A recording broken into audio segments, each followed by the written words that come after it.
Here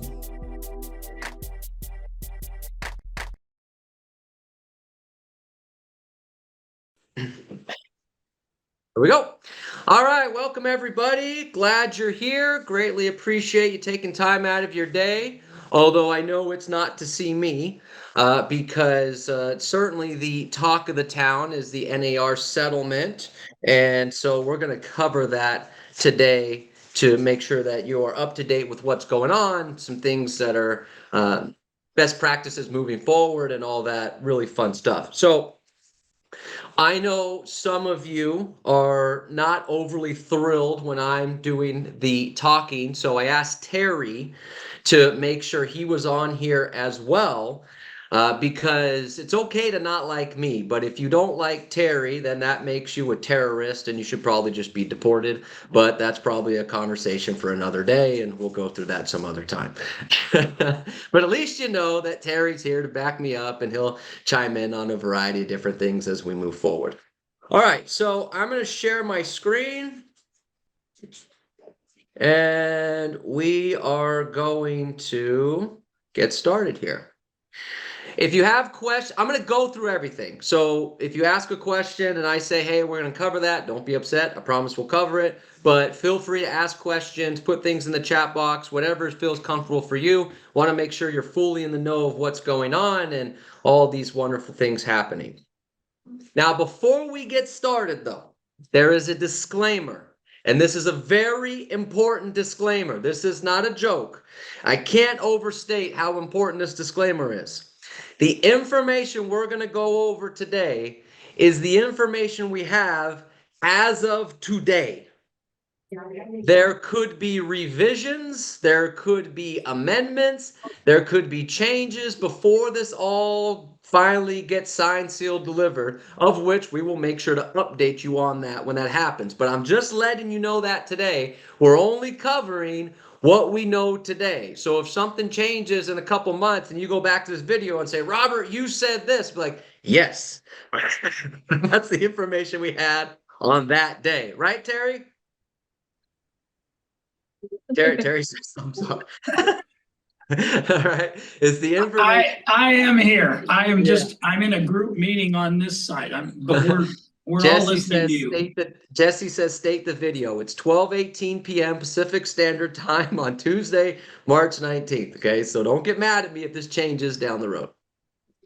All right, NAR settlement. Let's jump into this. So what is this lawsuit about? We went over this a couple months ago, so I'm not going to dive too much into this, but this is essentially what it's about. There was a series of rules, policies, and practices that have been widely adopted by its members, which have resulted in a lessening competition among real estate brokers to the detriment of American home buyers. That was the concept of this whole lawsuit that went into place, okay, a couple months back.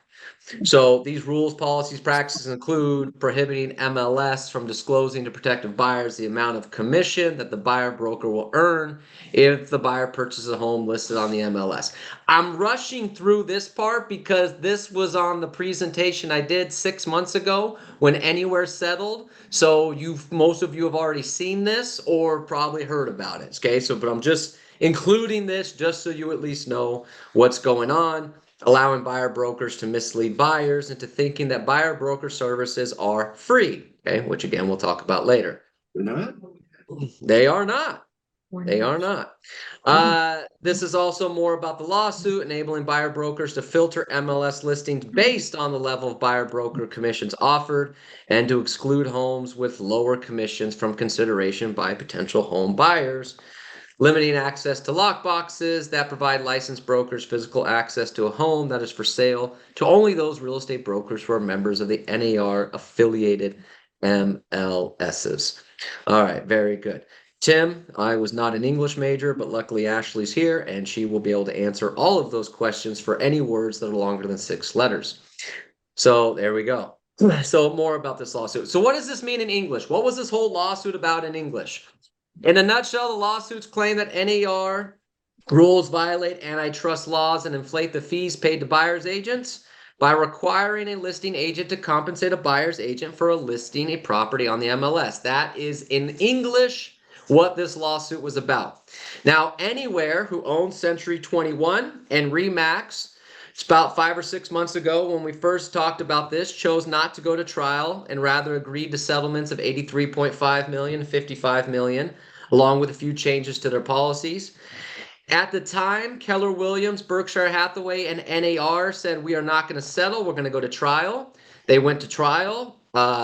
Shockingly, they lost. No one could have foreseen that coming. When you are having a trial, which essentially says you're screwing consumers out of money, and the panel are consumers. Could not see that trial going any other way.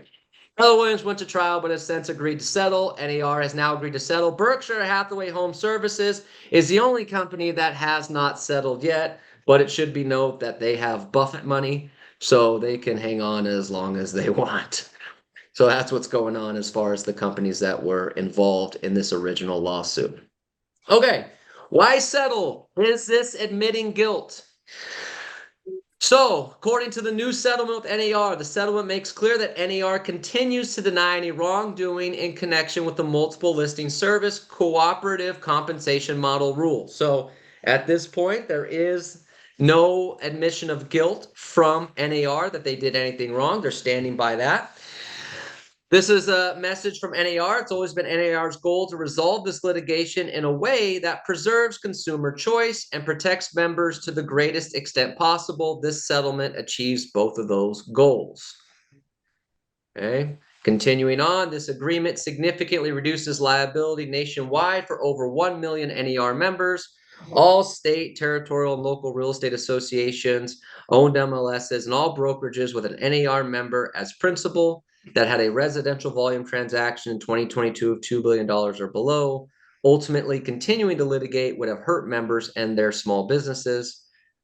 This agreement provides a path forward for our industry and NAR. So this is the settlement message from NAR as far as why they settled. They're not admitting to any wrongdoing. That's been their message the whole time. They're sticking to that. They just feel like this is the best path forward, and it protects all of the companies and agents under this umbrella from further liability. So that is where this settlement came from. Settlement amount, NAR would pay $418 million over approximately 4 years. NAR membership dues for 2024 will not change because of this payment. I didn't see anything as far as future membership dues. Terry, do you know anything about future membership dues? No, Terry says no. Not yet. NAR meets again soon, and they meet in May, and I'm sure they'll talk about it then, I'm sure. Okay, so there you go. One of the critical advantages of this agreement is that NAR would be able to pay the settlement over time, and they'll determine how to allocate funds as they become due, working closely with the finance committee. So $418 million. Who is getting paid this money? Terry, who's getting paid this money? You know, I love that question because it's just interesting to think that the sellers were the ones that were supposedly hurt in this whole thing. And so can you imagine going back to every seller that closed a transaction over the past and giving them their $150, that's their portion of the 418 million? Yeah. The lawyers are going to get over approximately 40% of it, which means there's going to be about 280 million that's available. Plus costs. Plus costs, the court costs and things that go in there. So there's nothing going back to anybody almost. I think it's just going to sit. Yeah, we did submit to receive some of that money, but our requests have been denied, but we're working on it. You know, I know I've had a couple of sellers that says, I mean, I'm going to get my $18,000 back. Yeah. No, that's not what that means. Yeah. No, we started a charity called K Randy's Leases, and they haven't responded to that either. But we're working on it. We're trying to get our money out of it. So there you go. All right, good stuff. So that's the settlement amount, $418 million over 4 years is what they're going to have to pay. So that's, that's real money. All right, so here's part of this. This is release of liability. This is not really important to you at all, but some of you are analytical and just want to know the whole details. So this is release of liability. The agreement would release NAR, over 1 million NAR members, all state, territorial, local real estate associations, all association-owned MLSs, and all brokerages with an NAR member as principal whose residential transaction volume in 2022 was $2 billion or below from liability from these types of claims, brought in these cases on behalf of home sellers related to broker commissions. NAR fought to include all members in the release and was able to ensure more than 1 million members are included. So this is kind of a umbrella policy on liability that says, hey, we're going to pay the $418 million and everyone else is protected. Despite NAR's efforts, agents affiliated with brokerages still under litigation are not released under the settlement, nor are employees of the remaining corporate defendants named in the cases covered by the settlement. Remember, Anywhere, already settled, so Century 21 is protected. The agreement provides a mechanism for nearly all brokerage entities that had a residential transaction volume in 2022 that exceeded $2 billion. NMLS is not wholly owned by realtor associations to obtain releases efficiently if they choose to use it. So again, this is a settlement that kind of protects everyone under the NAR umbrella from future litigation. So that's nice. All right, so let's get down to the real fun. The two big things for real estate agents as a part of this settlement. So we're going to go over what the settlement says, and then after that, we'll go into what that means in plain English. So no more commission offers on the MLS. NAR has agreed to put in place a new rule prohibiting offers of compensation on the MLS. Offers of compensation could continue to be an option consumers can pursue off MLS through negotiation and consultation with real estate professionals. Sellers can offer buyer concessions on an MLS, for example, concessions for buyer closing costs. So that's the general rule. Again, we're going to go through two things, and then we'll get into, okay, what does this really mean down to the nitty-gritty? But that's the big thing. No more commission offers on MLS. The second one is buyer representation agreement is mandatory.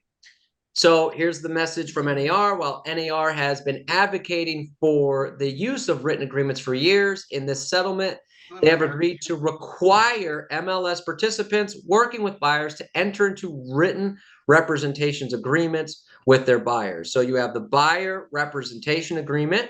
We have done a lot of classes on that, gone over those types of things.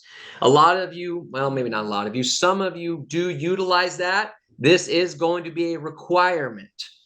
Okay, so if you will be working with a buyer, you are going to be required to get a buyer representation agreement signed and completed. We sent one out yesterday. And as a sample, Cindy will be doing more classes on the buyer representation agreement, what needs to be signed, what needs to be filled out, all that fun stuff. Melinda's excited. Good for you. All right, good stuff. So we're going to get into what does this mean in plain English in a minute. When do the new rules go into effect? As of today. Now, again, remember I said at the very beginning, we're only going over stuff we know today. This could change. As of today, these changes are expected to go into effect July 2024. However, there is always the possibility of court delays or revisions to the settlement that could push that time frame to a later date. So we're going to operate as these are going into effect July of 2024. However, I would recommend as a best practice, you start doing it today. That's just my recommendation, but we'll see how that goes.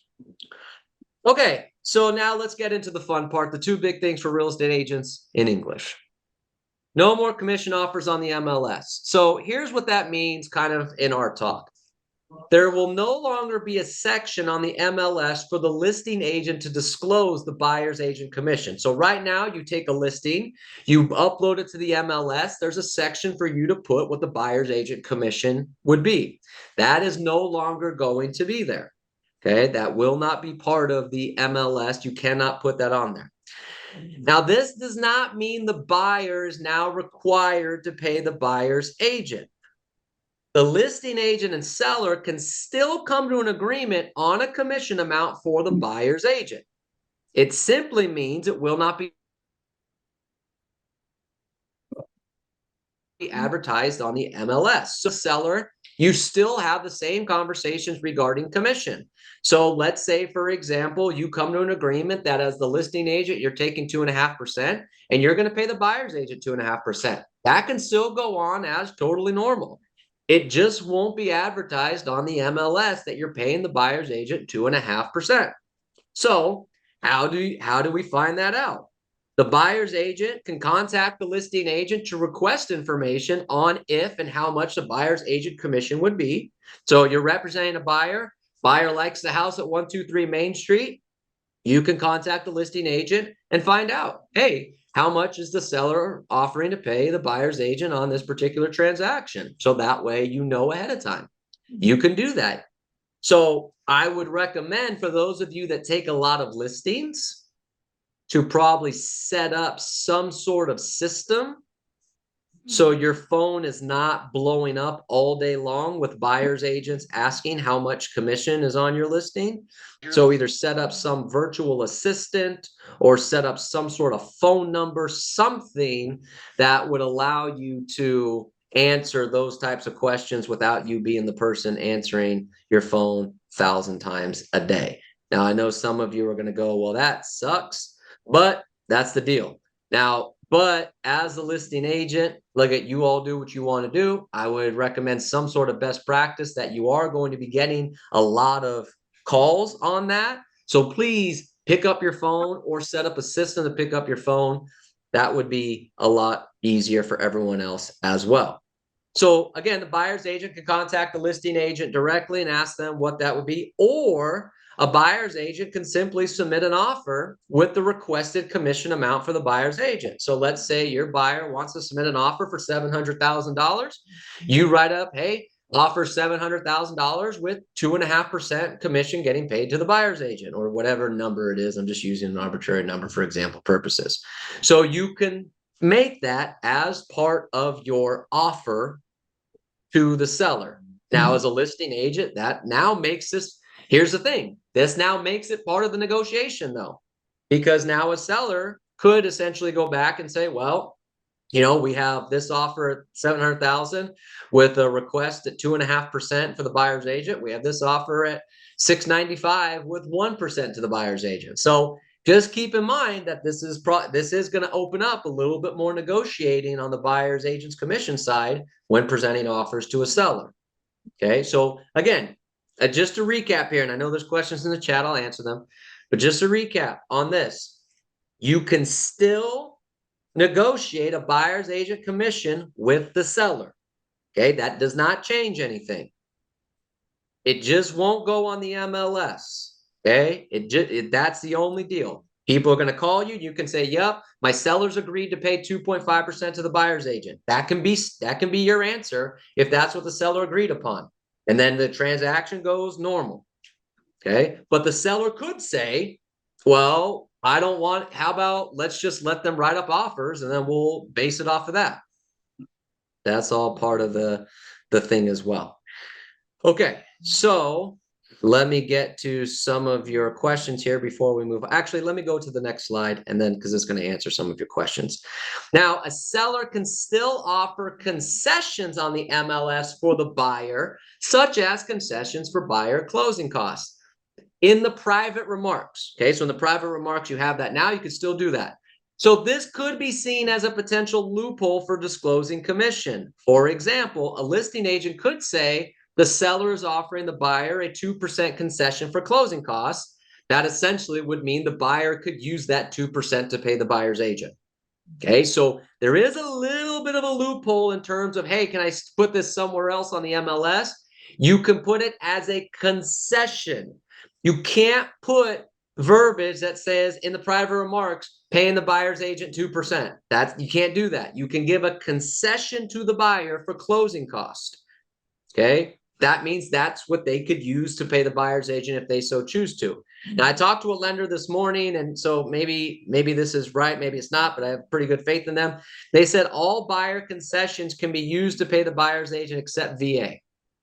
Okay, that's what they told me. So if you're dealing with a conventional FHA or any other type of buyer, and you get a note in there that says seller's willing to pay 2% concessions to the closing costs, then the buyer's agent could use that 2% to pay the buyer's agent, except if it's VA. VA cannot use concessions to pay the buyer's agent's commission, so you're going to have to figure that out another way. Right? But yes, you can put, but it has to be written as a concession. I'm stating this multiple times because I know somebody's going to go to the private remarks and say they're offering the buyer's agent a certain amount.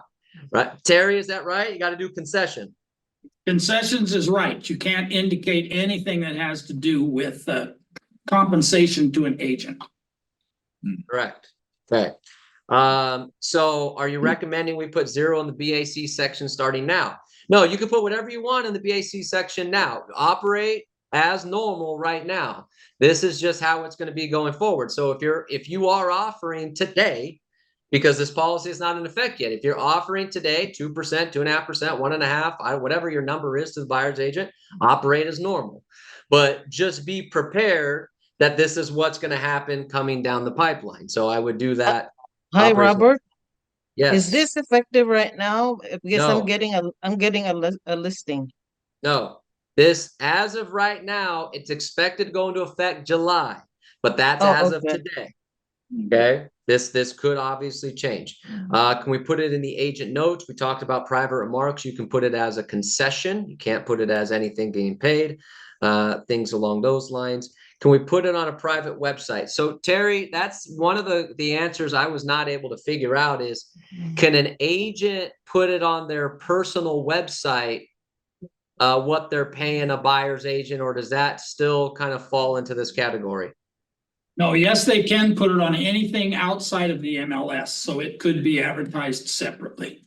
So there you go. Okay. So to Jack's question, can we put it on a private website? Yes. If it's advertised outside of the MLS, then you can put what you're willing to pay a buyer's agent's commission. You just can't put it on the MLS, which means though that the MLS filters to 500 plus different websites. So since it's not going to go on the MLS, it also won't go on all those other websites that filters through the MLS. So if it's a private website, like your own personal website or something like that, then that's how you're going to go about that.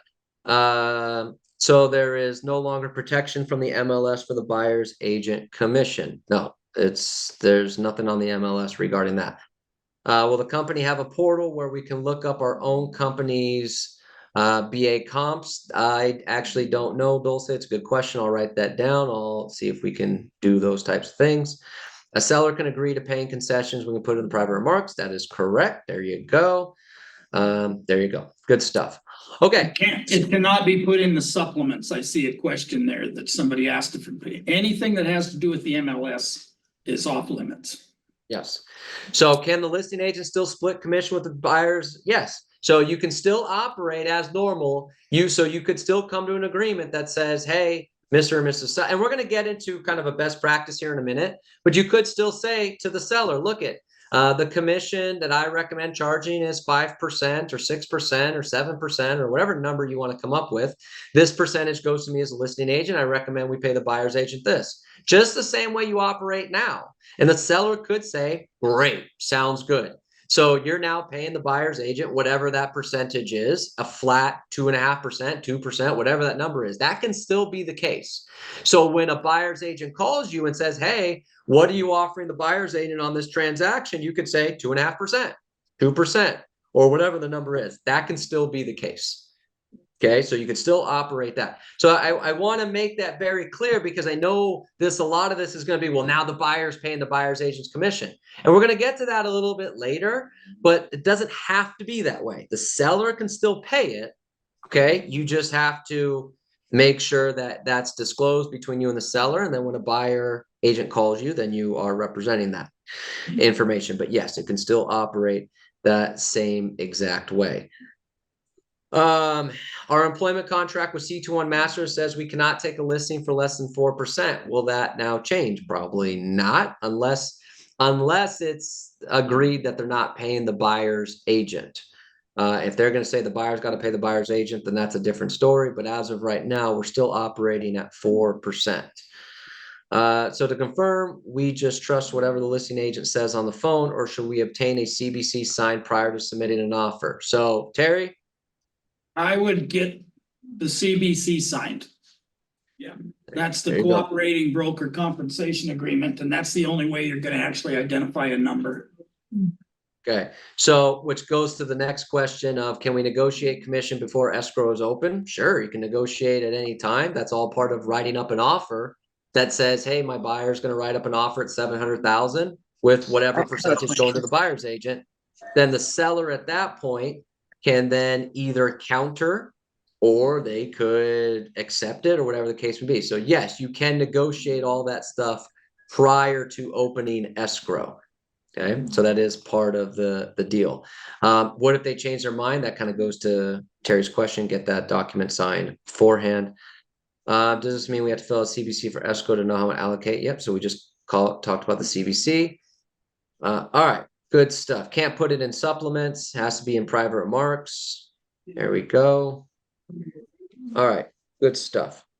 Okay, and then let's see here. Can the buyer's agent collect 1% from the seller and 1.5% from the buyers? Yes. So we'll get to that in a second. Go ahead, Terry. Robert, I was gonna ask, what was that question that you just read regarding the private remarks thing?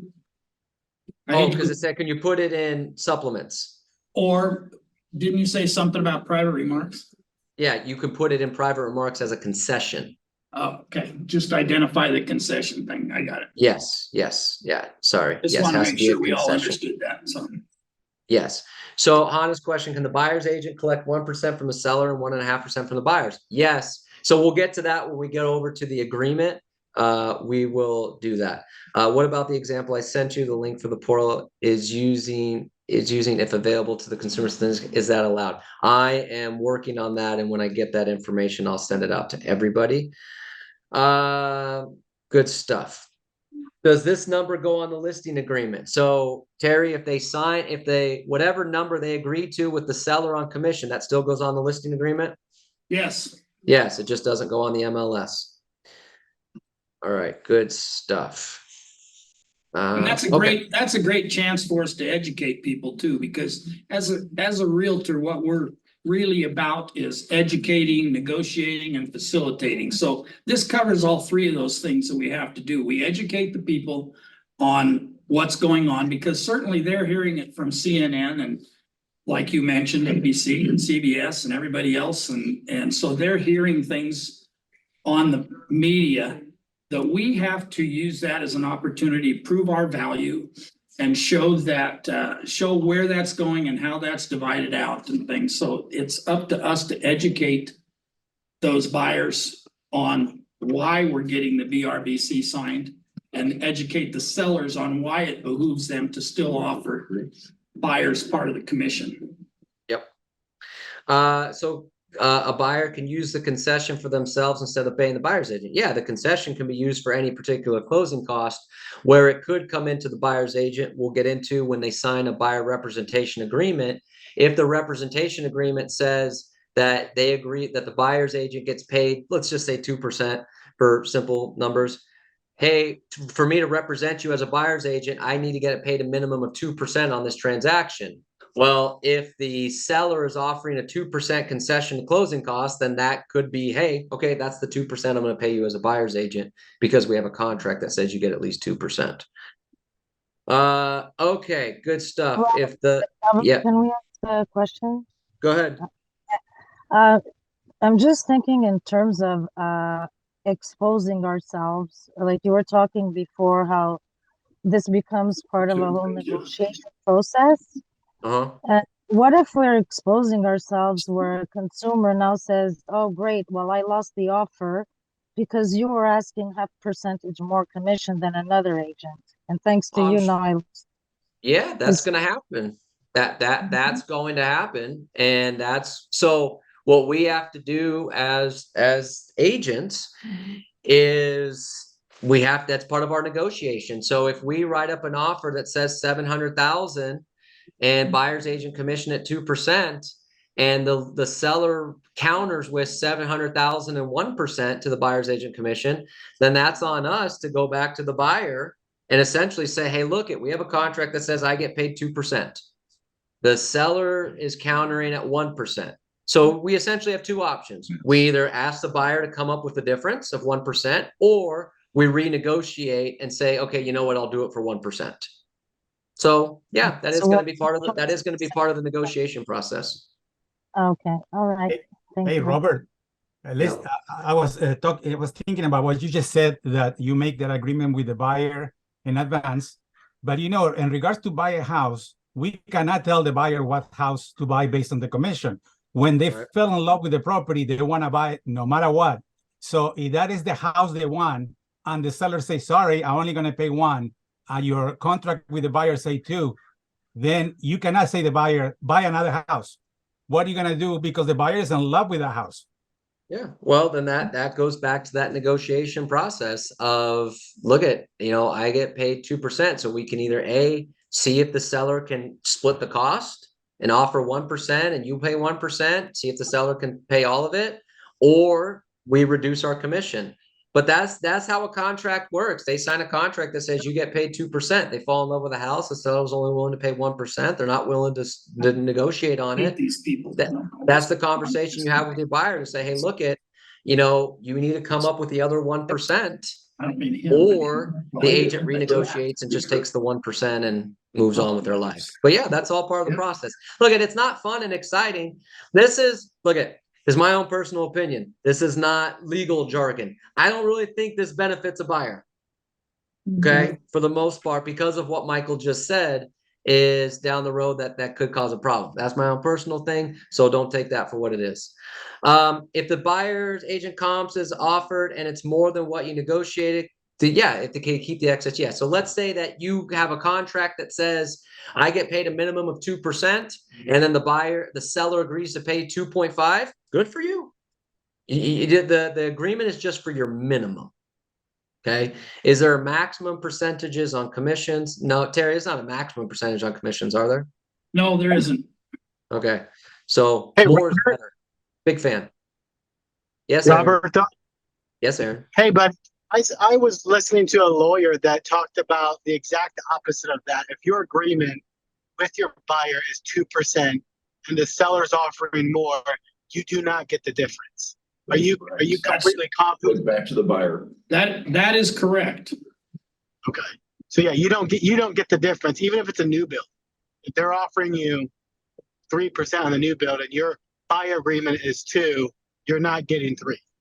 So just want to clarify. That's correct. That's correct. Your attorney was Wasn't right. there an option on the buyer representation on that? If there's an extra, hold on 1 second, Jack. So Terry, clarify that for everyone. If you have a buyer's agreement that says you get paid a minimum of 2% and the seller is offering 2.5, you only get 2%. That is correct. Got it. I don't think so. If And it's a that's what minimum, it says if you have on a the minimum, buyer broker. Maybe I'm I think that's misunderstanding. correct also. right, it's a minimum. It's incorrect. So It says down right a in minimum the of seller. 2%. What did the attorney say, Aaron? When she broke it down, based off of her analysis, what the judge has to approve, it's not, even if you put a minimum, your amount is your amount. And if there's more offered, her interpretation, again, this is very fluid, like Robert's been saying. So this could, I heard the same thing. we'll see what's up. But that's what she said. She goes, based off of the verbiage the judge has to approve right now, whatever your amount is your amount. She didn't mention anything about a minimum, so that would be interesting to explore. But I don't know. This is very fluid. So I just wanted to see what you guys thought. Yeah, you know what, and so that's a good question. We'll look more into it, because what I had read yesterday, and Terry, you obviously know a little bit more, is kind of the same thing that Randy had, was that the buyer representation agreement just says I get paid a minimum of this amount. That's the minimum that I can get paid. And what I had read yesterday was, if you get paid, if the seller is offering more than that, then that's fine. It's just, here's my minimum. So It says that right in the I buyer don't broker recall agreement. minimum. If the seller is offering more, the agent gets it. Hey guys, Okay, how so about it's this? that. That makes How sense. about this? To avoid going back and forth. This minimum. This is a very important question that needs to be answered. So we're gonna go back to our resources and we're gonna get a definite answer for you guys, and we'll make sure to. Okay. Good question. Thank you, Aaron, for bringing that up.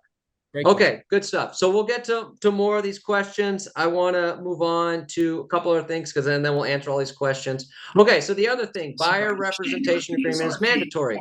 So whether you're representing the buyer as the buyer's agent only, or you are representing the buyer as the listing agent as well, it is required for you to get a buyer representation agreement completed. So buyer comes to you and says, I want to write up an offer on 123 Main Street. You have to get an agreement signed. You're the listing agent. Buyer comes to you and says, I'm interested in your property. To double end it, you still have to get an agreement signed. Okay, so mandatory that you get an agreement signed to work with a buyer. Now that agreement can be exclusive where the buyer is working with you on any property, or the agreement can be for specific properties only. So you could have an exclusive agreement that says any property you see, any property you go write an offer on, I'm your agent. Or you could just, again, say, look, I'm the listing agent. You want to write an offer on my property. Here's the agreement for 123 Main Street. So you can make it however you want it. The agreement has to be signed. It's no longer an option. It's mandatory. On top of that, buyers will not be able to represent themselves. They have to have an agreement signed with somebody. Okay. So you need to understand that buyer representation agreement. Again, we sent out a sample one yesterday, and Terry highlighted the important areas. We're going to do a lot of training, a lot of coaching on this.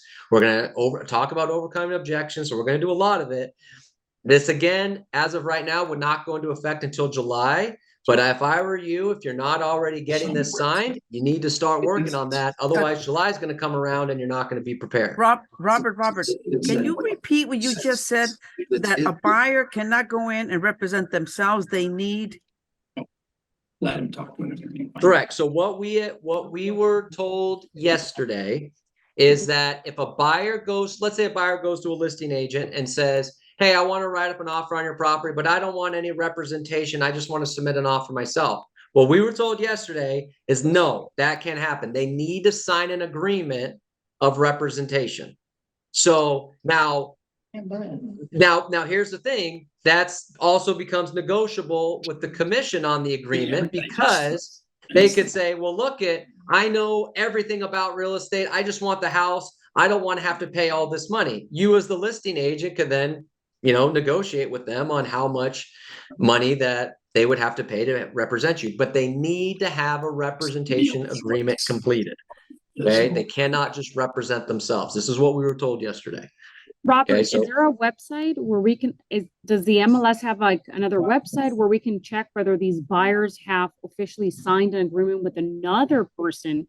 Because some of them do lie, and they may say, oh, you know what? If I'm the listing agent, they may say, hey, listen, I don't recall signing anything with anyone else. So how do you check that these people sign a contract so you can get in a pickle with Terry, them? Terry, you have any insight on that one? The only insight that I would have on that is that, if we would have to probably go to grievance or pro stands or something to solve that, because anything contractual that they sign, both parties should get a copy of it. So the person that signed a BRBC or whatever, they should get a copy of that when that's done. And so they should be able to provide evidence of that themselves. Yes, it's a loophole, because how would you check, right? You're a neutral party, you're coming into this and you don't even know if the buyer signed an agreement or if there's another agent who is representing this buyer infinite, right? Or for a year or 2 years, God knows how long. So, okay. Yeah, I guess the only way to handle improper agents is to try to take them to task with one of the enforcement issues. If they have one and they didn't give a copy to whoever it was they were working with, it's going to be hard for you to prove anything, and it's not required reporting to the MLS or anything. Yeah, it's a problem. So to Robert. answer one of the questions, is Century 21 doing anything for the negative press? So, well, that was part of their settlement 6 months ago, was just to move on from all of this instead of going to trial and having their name, because Keller Williams' name has been continuously dragged through this process because they went to trial. Century 21 said no. And on top of that, give Mike Meadler a lot of credit. He has been all over media outlets the last couple months doing interviews with anyone that'll listen to have conversations about this and what the company's doing, things like that. So he has certainly done a phenomenal job in terms of representing Century 21 and navigating through this. Can we have a buyer's agreement class? Yes, we are going to have a lot of classes on buyer's agreements, buyer consultations, all kinds of different things to understand how this works and how to get there, overcoming objections, all that stuff. Okay, so yes, there are going to be a lot of that coming down the pipeline. Hey, Robert. Okay. Yeah. Question: when you are taking the listing and you're talking to the seller on the commission, and the seller say, okay, I'm agreed to pay 3%, to do this for the listing side. Now you got a buyer coming to you and say, I want you to represent me and double ending. Is that has to be changed, or how you the commission will be the same 3, or will change it? What will be the number? All part negotiation. So here's the thing. If you haven't caught on to the theme for everyone on here, it's a great question Michael brings up. This whole lawsuit stems off of one word: negotiable. Okay, everything is negotiable. So if in that particular case, Michael brings up a great point. The seller says, I've agreed to pay you 3%. Okay. Buyer comes up to you, they want to double end the deal, so and so forth. What do? Is it still 3%? Well, it's the same thing. You go back, you can write up an offer for the buyer that says, here's the price, and they want an additional 1% to pay the buyer's agent, which means seller, your commission is now 4%. Okay, or 5%, or whatever number you come up. I'm just using an example. And the seller could say, no, I'm only going to pay you 3%. If they want to pay you something, then they can pay you something. And then so now as an agent, you either say, all right, I'll just take the 3%, close the deal, or I go back to the buyer and say, look if you want me to represent you, you got to come up with a certain amount of money. So it's all part of that negotiation tactics. This is the whole basis of this lawsuit, is the word negotiable. Everything is negotiable. There's no standard. There's no customary. There's no, this is how it is. There's no, this is what most of my clients do. No, everything is negotiable. And Michael, just so you know, you should already have that negotiated when you take the listing. If I do both sides, I expect to make this much. So that's going to be negotiated when you take the listing. Yeah. So okay. But in certain cases, let's say that the seller initially says, I don't want to pay the buyer's agent anything, then again, that all becomes part of the negotiation. Robert, I have a question. Go ahead. So once you're in contract, if let's say there's like a price reduction because of an inspection or appraisal, can they change that number that you agree upon during let's say they agree to pay you 2%? Do you know if they can change that while you're in the transaction? Harry, you got any insight on that? It's put in as a percentage, so you're already changing your commission based on the sales price going up or down based on an appraisal. So if it drops $100,000 on the appraisal, you're still getting 2, 2.5, 3, whatever it happens to be. So it's a percentage automatically. So you don't have to renegotiate the percentage, do you? It's already there. Okay. Yeah. Okay. So there's again been a number of questions about, how can we trust the listing agent if we call them and they say the percentage is this, so on and so forth.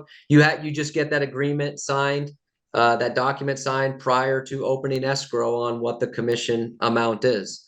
Okay, so on and so forth. So that's part of the gig.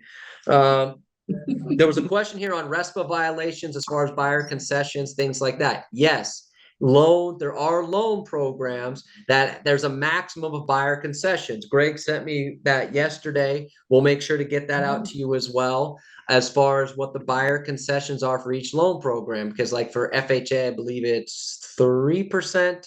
is the max buyer concessions. VA, I believe, is 4, whatever the number may be. I might be off on some of those. But yes, so you do have to make sure you're following certain guidelines in regards to the loans. But again, remember, for VA, from what I was told this morning, a buyer concession, if it's a VA buyer, they cannot use that to pay the buyer's agent. So if you're a listing agent and you're trying to say, look, we're going to do that loophole by saying we'll pay 2% concessions to the buyer for closing costs, and you're thinking, hey, that's kind of our message is, hey, you can pay your buyer's agent 2%. It's a VA buyer, they can't use that to pay the buyer's agent. So yes, there are certain rules that come with that. All right, good stuff. So we're going to answer a few more questions, but I want to move on here. So on the agreement, we kind of talked about this. On the buyer representation agreement, you come up with an agreement with the buyer on the minimum commission for you to represent them. If the seller of the home they want to purchase is offering a commission less than what is agreed on the agreement, then the buyer will be requested to pay the difference, or the agent can renegotiate the commission of the amount. So again, let's say you have an agreement that says I get paid 2% and the seller's only paying 1%. Then you go to the buyer and you can either say, hey, you got to come up 1% and pay me the difference, or you can renegotiate and say, you know what, to help you get the house, I'll do it for 1%, which we know most people are going to do. All right. So that's the deal on that. So we'll answer more of these questions, but I want to get through some of the rest of this.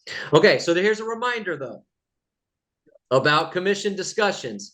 Anywhere, which owns Century 21, will prohibit company-owned brokerages and their affiliated agents from claiming buyer agent services are free. So remember, you can't say your services are free. Mr. or Mrs. Buyer, if you work with me, it's free.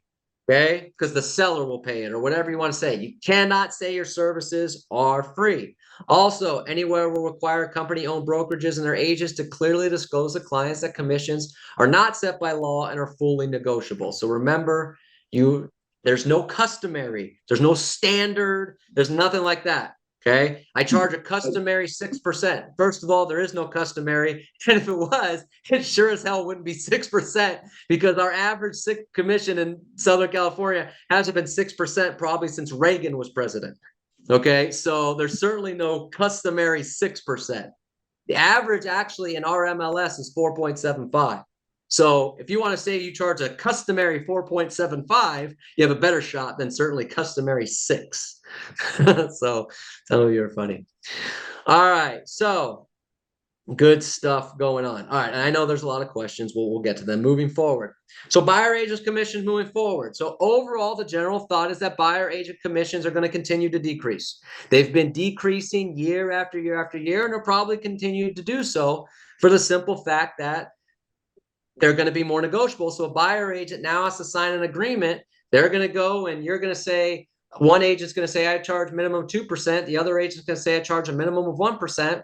That's what's going to end up happening. Okay, so buyer agent commissions are going to continue to go down. As of today, again, today, can't stress this enough. There's no update regarding lending guidelines. Okay, and if there will be any way assisting low down payment buyers who also need to pay the buyer's agent commission. There's no update today. Okay, but we'll see how that goes. In our market, while it's still a very, very, very, very low number of transactions, it's not a complete shock when we see a transaction come through where the buyer's in charge of paying the buyer's agent commission.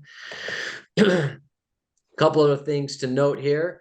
All right, so double lending is going to increase substantially.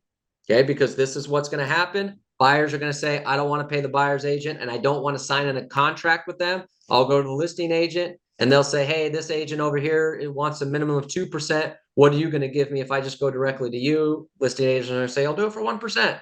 They're going to double in more transactions. Now, I want to hit on this for a second because I know the question is going to come up. Well, isn't that one of the problems that they're trying to address is dual agency? When I was at 121 last week, and I know, and you know, Terry will shed more light on this. When I was at 121 last week, they had a meeting with the Anywhere compliance people that oversee compliance for all legal stuff for all of Anywhere brands. And they had a representative from Capitol Hill government stuff doing a meeting talking about lawsuits. One of the questions was brought up about dual agency, double lending transactions. And what the lady said is that at this moment, it's not even on their radar. Okay. Now, again, that could change once all these other settlements come into place. But as of right now, dual agency is not something that from a legal standpoint they're on. Okay. Now, Terry's mentioned before, it's obviously something that's been a concern for NAR for years, but that's what the lady from the government said at the 121 is that's not even on their radar right now. Double ending is going to go up. That's just part of the gig. You got to get a buyer broker agreement, clearly state your minimum compensation. Now, here's the thing. This is where you have to have a little bit of market knowledge as a listing agent. Because when you're taking a listing, you need to be able to articulate to the seller the benefits of paying a buyer's agent's commission as opposed to having the buyer pay it. For example, a $400,000 house is ideal for low down payment buyers who don't have enough money to also pay the buyer's agent. Do you really want to shut those buyers out? Okay, so for those of you, because I know the VA thing is a big conversation piece. Well, VAs, they're doing zero down. They can't use concessions to pay the buyer's agent, and maybe they don't have enough money to pay a buyer's agent. What do we do with those people? It's you could write up an offer as the buyer's agent, okay, to let them know that you need them to pay the buyer's agent because they can't do it. But it's really on the listing agent to make sure you're still having those conversations with the sellers. Okay, about the impact it could have on them if they're not offering a buyer's agent's commission. Again, especially if you're in that price point, that's for conventional 5% down buyers or VA or FHA type buyers. Okay, because most FHA buyers don't have 3.5% down, but have $200,000 extra in the bank. That's usually not how it goes. Okay. So you still have to have those conversations as a listing agent, okay, if that comes up. So make sure that you're doing that and you're not shooting yourself in the foot. Okay. Hey, Robert. Agent takeaway. Yes. No, I'm just saying what you just said. We talked about yesterday. When you work with FHA buyers, if they do really need closing costs, we cannot use it for commission on that because FHA is only 3%. So if they are giving a buyer a concession for 2% closing costs and your buyer does need that for closing costs, then you got to negotiate the commission another way. You got to write it up in your offer to say, hey, on top of the 2% concessions for closing costs, we're all also asking that you pay X amount to the buyer's agent. You got to write it up, and then the seller can decide on what they want to do. They can counter, they can accept, they can do whatever they want. Okay. So yeah. But we do agree that in the future here, VA and FHA will be changing their bylaw, their matrices to fit what's going on with the market. Yeah, I'm sure there's going to be a lot of lending changes, especially for the low down payment, to Randy's point. But again, this is just, as I've said a number of times, this is the information we have today. This is a fluent. Terry said something very, very good yesterday. He said this is day 3. There's going to be a day 4, 5, 6, 7, 8, 9, and 10. So, this is where we're at today. It could go through this way. There could be changes. You don't know. All right, agent takeaways. This is not settlement. This is coach talk. If you're not a good listing agent, you're going to have a tough time making a lot of money in real estate in the future. Okay, that's just real talk. Okay, because buyer agent commissions are going to continue to go down. However, if you are a good listing agent, you will likely have an opportunity to make even more money because here's what's going to happen. A lot of real estate agents are going to have to exit the business because they're not making enough money, which means if you're good at taking listings, you're going to have less competitions for your listings. Yay. And because unless they do anything to address dual agency, double-ended transactions will probably go up. So you have even more money. So if you're a good listing agent, this is good news. You're probably going to weed out a lot of your competitors and make even more money. So our recommendation as a company is you need to dedicate the next 2 years at least of your business to becoming a great listing agent and building a massive database. I'm going to finish this up and then we'll answer the rest of your questions. Okay. So in the midst of chaos, there's opportunity. So here's the good news, because I don't like negative stuff. Let's talk about the good stuff. That's what I'm all about. Most agents will not do what it takes to become good listing agents. That's a fact, which means there will be an abundance of listings for those that do. More and more agents will continue to leave the business officially or unofficially, which means there will be a lot of databases up for grabs. So I want to write here, be greedy, go take their databases. Yay. I think you might be able to negotiate higher commissions for the listing if they decide they want to save on the buyer's commission. And double ending, like I said, will increase. So you'll have a chance to increase your business. And you work for an organization that has operated at 60% listings for years. So you work with a company that clearly knows how to build good listing agents. So that's good. We have example after example of converting buyer's agents into listing agents. We know what it takes to become a great listing agent. Most brokerages have no clue. All you have to do is show up, listen, and take action.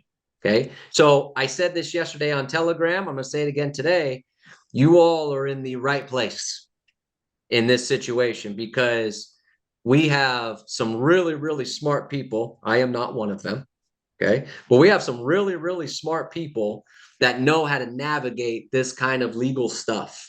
And you have people like our coaches, trainers, things like that, that really know how to help people become great listing agents. So you're in a really good spot.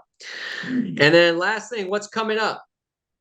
Okay, and then again, we'll answer all of your questions, I promise. So this week, we're going to send out a roadmap to becoming a great listing agent. Okay, so we're going to put that all together. We have it. We just want to make it look pretty. So we'll put that together and send it out. We got company door knocking day Friday of next week. So if you want to spring into action Friday next week, we got a company door knocking day. 9 a.m. We're going to be on Zoom doing some door knocking tips. 9:30, you're out on the doors. Everyone come back. Century 21 is going to have a 21-day listing challenge April 10th. You can register that on Century 21 University. I'll also be emailing that out. For the Mike Ferry folks in the room, there's a virtual prospecting clinic on April 1st. You don't even have to travel. Okay. And then we're going to have a ton of Zoom and in-office trainings on the buyer representation agreement, buyer consultation, the settlement, and becoming a great listing agent. We already do a ton of training, and we're just going to up that and do more in-office and all kinds of other stuff to make sure you're totally prepared moving forward. So my message to you would be this is don't panic, because if you panic and get into fear, you're screwed. That's just the truth. Okay. You gotta, this is a change, but you just adapt and say, hey, look, this is what it is. We're going to be fine. I just have to become great at becoming a listing agent, which we know how to help you do that. And I have to be great at showing my value to buyers so they can sign a contract with me and I could get my money. But if you panic and freak out and go crazy and get depressed and all that other stuff, that's not going to help you at all. Okay. So Robert, we're here for you. Robert. Yeah. You're so fast. I missed the part about door knocking on Friday. Can you reiterate that? Friday next week, we're having a company door knocking day. All right, we're all about going out and getting some listings on Zoom from 9 to 9:30. We're going to do some door knocking tips. 9:30, everyone goes out, hits the doors. Okay. And then come back at 12:30 and talk about what we got. So we got all kinds of stuff. Okay, I get it now. I thought you said we're going to be door knocking on Zoom. I was trying to figure out how you do that. No. Okay, I got it. Know if you actually are there. All right, What? good job. Yeah, Okay, so let's get to some of these other questions we maybe didn't get. So Terry, this one's more for you. Do you think the listing agreement is going to change to reflect the changes the MLS is making regarding the commission split? It will not. We already have a brand new one that's coming out in June. I've sent that out to a few people. It is only in draft form right now, so there is certainly the option to make some changes if needed. But I'm sure CAR will be looking at that in the next couple of days to try to get something done before June if it's necessary. I was looking at the new one. The new listing agreement is going similar to the RPA, and it's going to become a grid. And so it will be set up different. There is still places in there for commission and compensation and things. However, again, that does not have to go to MLS. That's what it can't do. It can do anything we want on our listing agreement itself. Got it. Should the buyer? I saw Robert Manny just put something in the chat that said he talked to CAR today about that. Is that true, Manny? And did they say anything contrary? I talked to Neil Kalin this morning about the buyer broker agreements. There are actually 2 buyer broker agreements that are out there. Like Terry said, the grid form one. They're going to have to just tweak the language in that in order to meet the requirements under the new law. The listing agreement, the new one, they're going to tweak that also. But like I posted, the listing agreement will have a breakdown on commissions, how much you get paid as a listing agent, how much you pay the buyer if there's any, and it will also have a section of dual agency compensation on the listing agreement. Those items will not change. It's going to be the languages that change. Thanks, Manny. Terry, this one also for you. Should the buyer agreement be submitted with the offer to the seller? The buyer broker agreement. Yeah, so when you're submitted submitting an to- offer, should you also submit that? All right, if you write the RPA the way it is right now, paragraph 3G indicates the seller is going to pay the buyer broker agreement, basically. And so whatever that percentage is there, and it asks at that time for you to submit the buyer broker agreement. So it's already in the contract the way it's written right now. I'm sorry, I'm just laughing because Neil's response to everything has become a great listing agent. I see every one of them he says on there. We have Zoom, we have script training, become a listing agent. Yeah. So there you go. We got it all. Robert. Yeah. Like we talked yesterday, I know you're gonna do a lot of classes from here till July, because it looked like all this affect the buyer's agent only and affect us. And like Neil said, we had to learn to be a listing agent. Also, a new thing for listing agents now is we need to explain to the seller how we're gonna promote the property if we take the commission out of the MLS. Because right now, listing agents take a listing, they put them on the MLS, and the next morning you have offers galore already being emailed to you. Now you won't have that anymore. So now we need to establish how we're gonna do the 21 plan of action. That's what I'm saying. Yeah, and we'll go over all that, different values on what you're gonna do to help the client. So good stuff there. What if a buyer that wants to buy your listing has another buyer broker? So that's kind of what Abigail had asked as well. And I mean, you got to get a copy of that contract to see if it's exclusive that helps them with any property, or if it's just for specific properties and how long that agreement's good for. And don't assume anything without reading the contract, Yeah. because they think they signed one thing and it went the other way, and it goes vice versa. Yeah. Okay.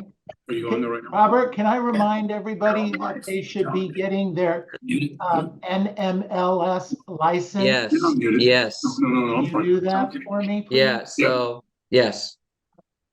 It's so what Neil's talking about is to get your NMLS license, because if you're making less money on the buyer side as an agent, you might be able to make up for that on getting their loan. So great opportunities there. Correct. So a couple questions also came in. Buyers cannot represent themselves. According to what we were told yesterday, once this goes into effect, no, they cannot represent themselves. They have to get an agreement signed. Now, if the buyer is also a real estate agent, then I don't know, I guess you assign an agreement with yourself. But yes, they cannot represent themselves once this goes forward. That's what we were told yesterday. So again, we'll see how that goes. All right, other questions? Yeah, to be clear, the listing agent can still share commission. So taking 5% and splitting it with the buyer's agent allowed. Yes. So now again, remind everybody, this is for July. Today, everything is as it's normally been. But even in July, you could still talk with the seller about a total commission, of which say half goes to you, half goes to the buyer's agent. It just won't be disclosed on the MLS. So let's say that in this particular example, it's 5%. And it's 2.5% to the buyer's agent, 2% to the listing agent, 2.5% to the listing agent. They need 3%.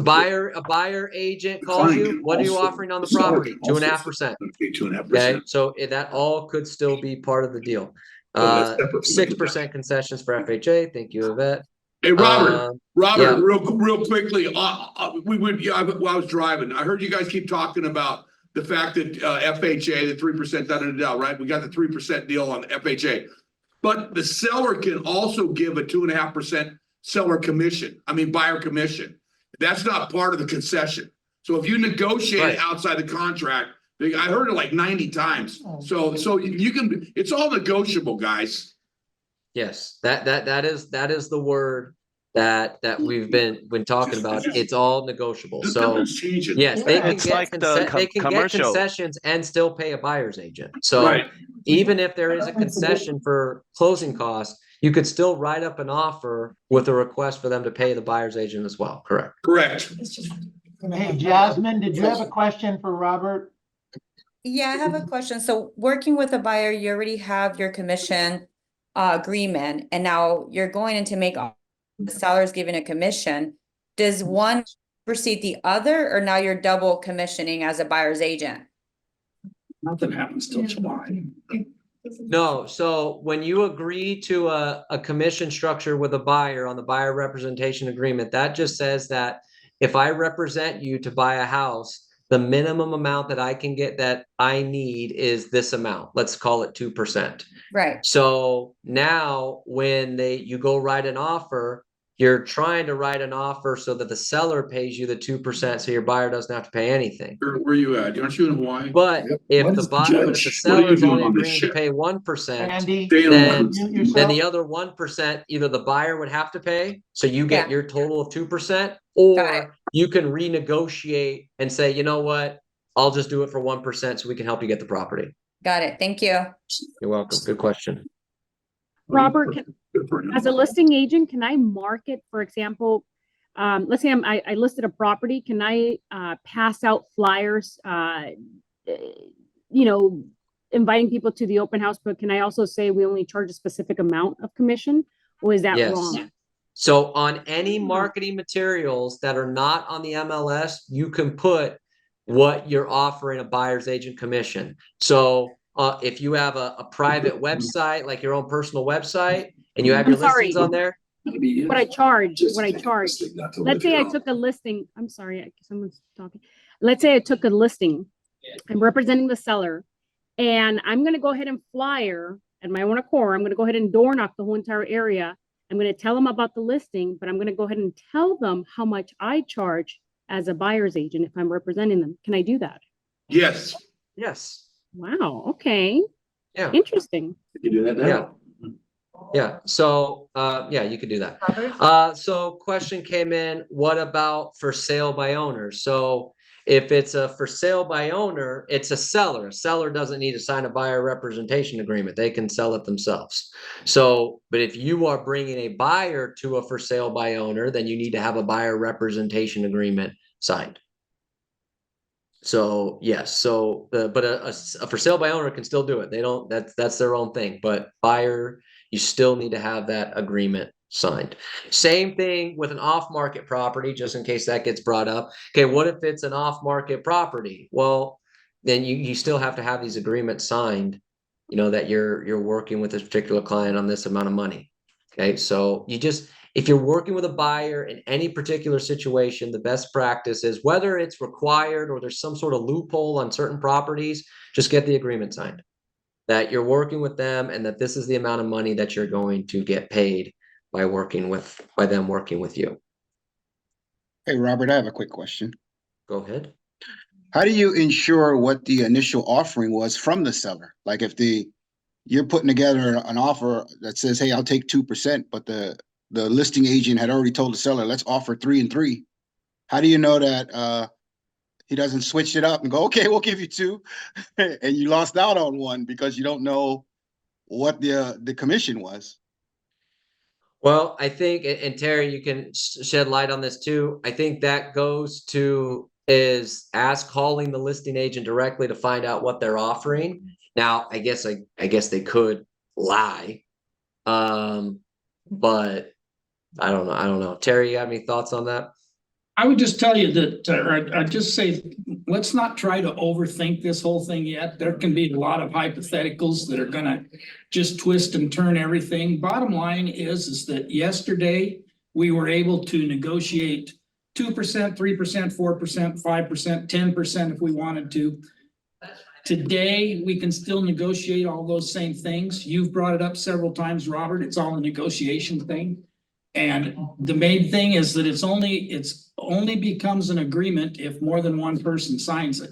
It's not an agreement just because I say anything. So on the CDC that we were talking about earlier, I would probably, if I had a property in mind, I would probably send that over to the agent ahead of time, before I wrote an offer, before I maybe even showed the property, depending on the circumstance.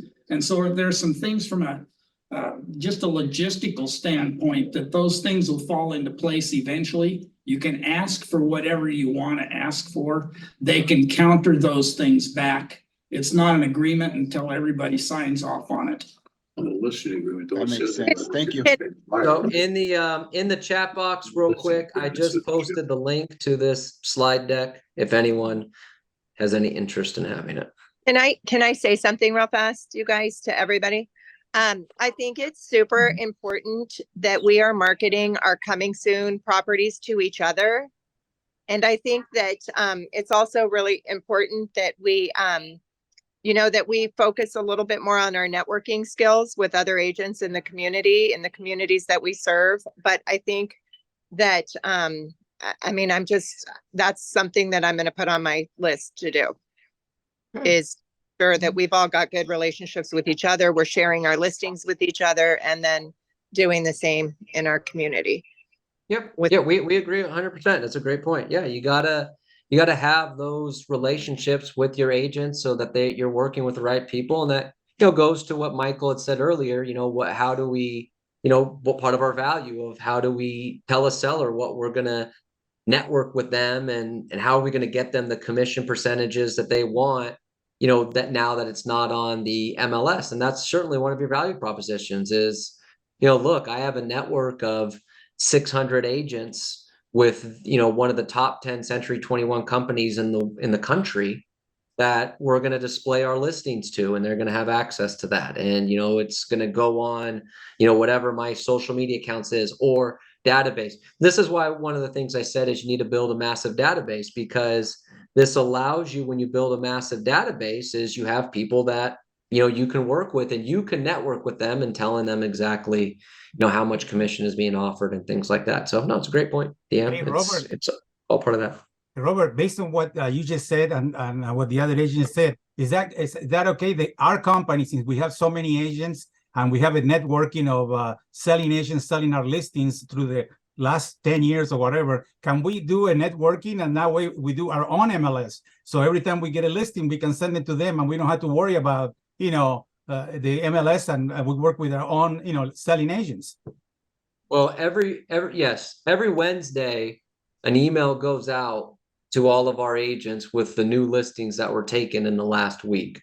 So if you're not getting it, then you should check your spam, or maybe you opted out of emails with us.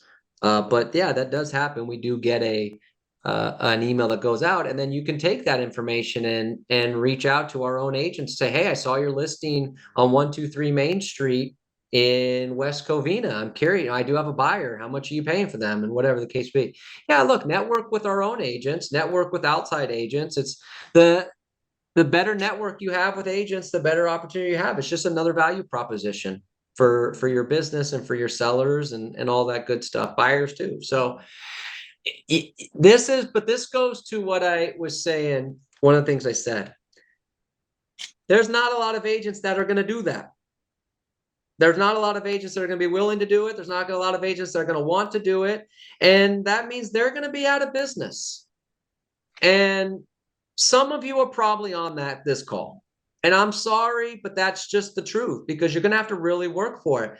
But the agents that do what, Deanne just said, and Michael mentioned, some of you other mentioned, I got to tell you, this is going to, in the long run, be really good for you. Because you're no longer, because if you think about this, Neil taught me something years ago. If really? One?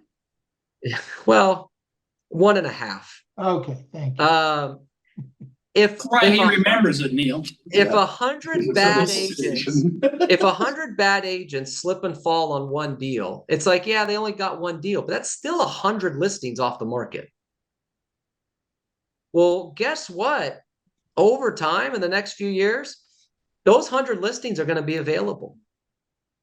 And so for the agents that put in the work and do all this stuff, it's frustrating now and it sucks now. But when you build that network, like, Deanne mentioned, you build that database we've talked about, you work on your skills, and, in case no one's noticed, Neil put that in the chat box a few times.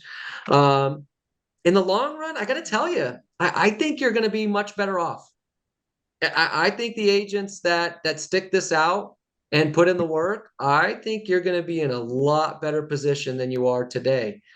But for those of you that don't put in the work and don't put in the effort and just kind of go side by side, then I would, if I were you, I'd just start reading some how-to books now.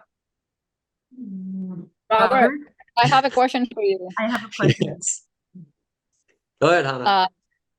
So when you mentioned that you can put in the private websites, the buyer's compensation, my question is, can you put that URL in the MLS or mention in private remark, please check private site for buyer's compensation in order to avoid these barrage of phone calls from buyers agents? I know you can't put anything about buyer's compensation in the MLS. I know Can't even that. mention it. Can't even mention it. I know So, that. but can Now, you put a link now to could that you private put a website? link to a website in the remarks, Terry? Well, you can always put a link to it, but you can't identify it as a place to go find compensation information. More information available. Yeah, more information available at www.terryryan.com or something. You could put that in there, but you can't identify it as anything else. Okay, but you can't put the URL in there. Yes, you can do that now. And that listing I was telling you guys about, if you look it up, it's with in Fallbrook. And I think the guy's name is Robert Weichert. He's getting away with it so far, and he's got a video about. We can't be talking about other agents' practices, please. No, it's actually it's a good example of what he's done. I'm looking at it as like maybe this can be done because he does have that. My client showed it to me. And it might be a good example. I'd love, I'm waiting for Robert to explore it because maybe it is something that will help us. I am looking into it. Well, yeah, I have people smarter than me looking into it. I mean, it's just he's got it. I'll look at it. Yeah, we'll get it. Robbie, will we be able to charge a seller buyer admin fee? Yeah, you could do admin fees. Okay. Yeah, we don't want to count. Can we add the 3%, let's say, commission on the buyer side to the total purchase of the house and roll it into the loan? Yes. It could be stacked like anything Yeah, else. it can be stacked like anything else. Okay. Okay. Good So does that mean the buyer could be financing the commission? Correct. If you make an offer higher than let's say it's 400,000, you come in and your commission is going to be 15 grand or whatever, you can go 415. If it appraises, you're home free. You're home free. There you go. If I'm representing the seller and my sellers don't agree to give any commission at all to the buyer's agent, can our brokerage give the other agent, the buyer's agent, a commission from my percentage? You want to pay some money? It's automatic. If you want to give commission of your, let's say you got a 4% deal, right? You're going to sell for 4%, like Bernie's doing in Tennessee right now. Bernie's doing everything and walks in. He says, I'm the listing agent. My fee is 4%. How much would you like to pay the buyer agent? And that's what Neil's been preaching for like 10 years. If you guys ever go on scripts. So same thing Bernie's doing, but Bernie's looking at it like this. If they're going to say, oh, I only want to pay the person 1%, Bernie will give up 1% to make sure the buyer gets 2%. So you can actually give that up. Just like you give up your commission for the wash machine that went out or this went out. The only person that can't give up commission in a deal is the lender. So I can give from my commission to the buyer's agent a portion of my commission. Correct. And you can do that. That just goes through escrow. And where do I put this? I don't put it. You just escrow. Escrow would just go to escrow just like you do. It'll be an addendum sent to escrow saying that you're going to give up this much to the buyers. Okay, and I can't put this on the MLS or anything. I literally would. No. No commission of any kind can be put on the MLS. That's the NA, that's the ruling. As of today. Today. Oh, as a, Check back. Yeah. News at 10. Terry said it 3 or 4 times. It's only the 3rd day or 4th day. So it's gonna change. And can we put something on the MLS to say that if for any additional concession questions to call the listed agent? They're gonna call you no matter what. And you're gonna get a call saying, hey, how much is your seller giving? Right? That's every buyer's agent. If they don't do that, then they're crazy. But they're gonna call and say, hey, how much are they giving? And this is where it's gonna get really tricky, that I really think it's gonna get tricky from everything I've studied over the weekend and stuff. And I do have the 165-page deal that came right from court. So well, yeah, and it's not very good reading. Anyway, when I look at the thing is, you just got to negotiate everything in. It doesn't matter if you go in and say, you know, the selling commission is, let's say I charge 5%. That's fine. And then when the person calls you and you know you're going to give up 2% for that, it comes out of your deal and you just do an addendum and roll over. But the listing agents are going to be, when you get a listing, you're going to already know if the seller wants to give a commission, just like you do today.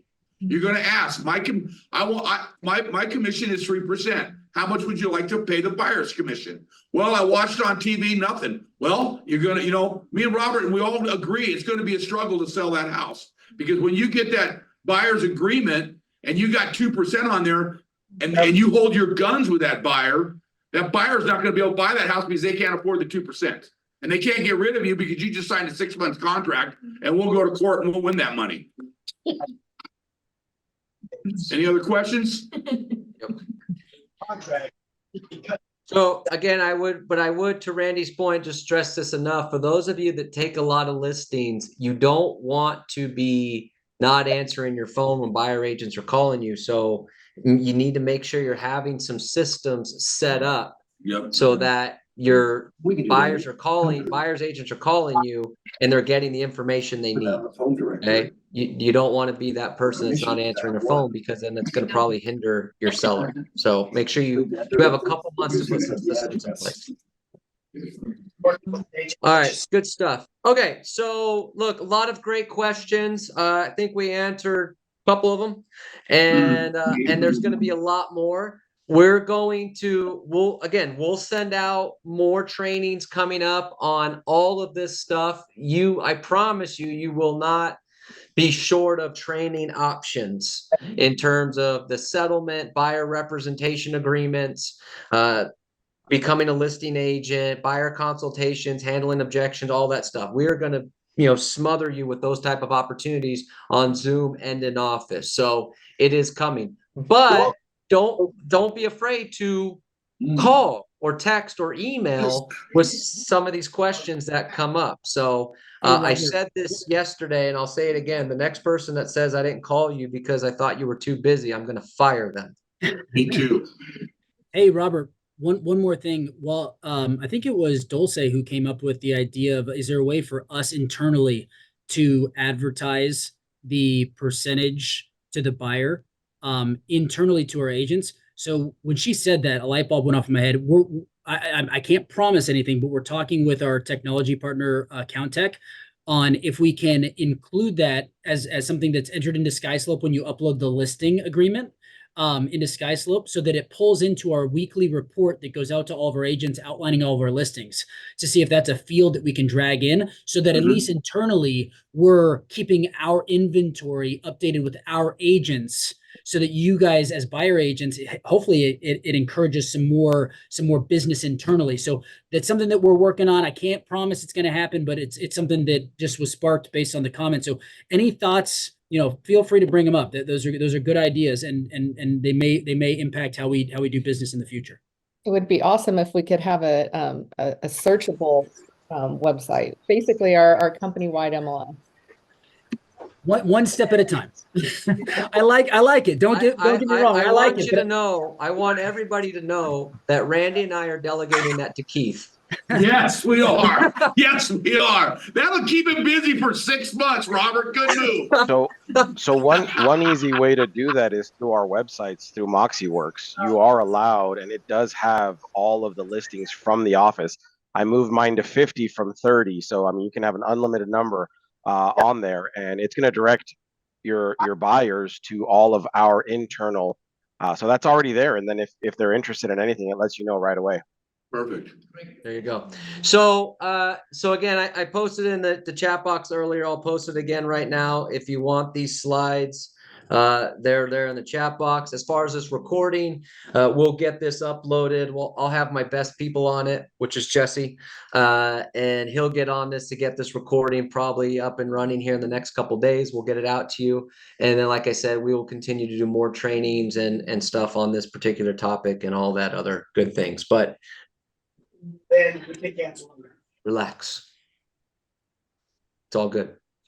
All right, everybody. I appreciate you all being here. Good job, Robert. This was informative and maybe even entertaining Thank to you, some Robert. aspect. Oh, thank you. And Good job, let's guys. go out there. Let's have a great rest of the day. Thanks, Robert, Randy, and Terry. Thank you so much.